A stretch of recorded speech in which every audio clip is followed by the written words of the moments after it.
As we continue our Lenten journey, our gospel passage today is from John's gospel. John is different from the other three gospels.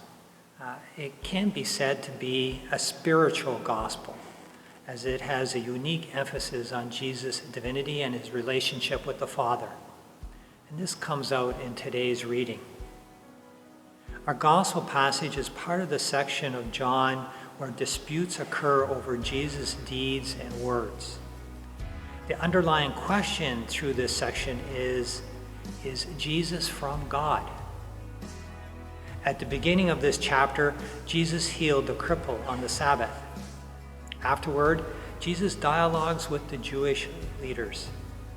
Jesus will proclaim his oneness with God the Father, going so far as to say, whatever the Father does, the Son does likewise.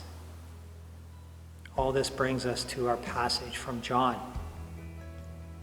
It is a form of a trial unfolding here.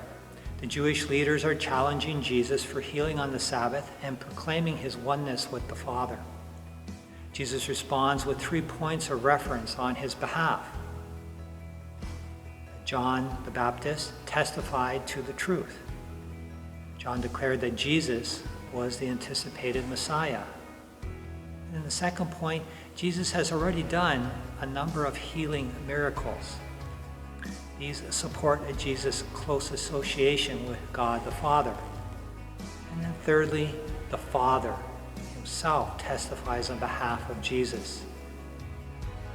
At this point, Jesus turns the tide of the discussion. He challenges the Jewish leaders for not accepting Jesus because they do not have the love of God in you. It would be fair to say the leaders' blood pressure likely spiked at this point. Even Moses is included in the dialogue, slipping into the debate as being cited as further testimony of Jesus' identity. For the Jewish community, Moses was among the greatest of Israel's history. He led Israel to freedom, served the role of a major prophet, and was the people's intercessor. Jesus is in effect saying the deliverance that Moses led Israel to is being fulfilled in Jesus. Our passage testifies to Jesus being the Christ. He will fulfill his ministry through his death on the cross, followed by the Father raising Jesus from the dead.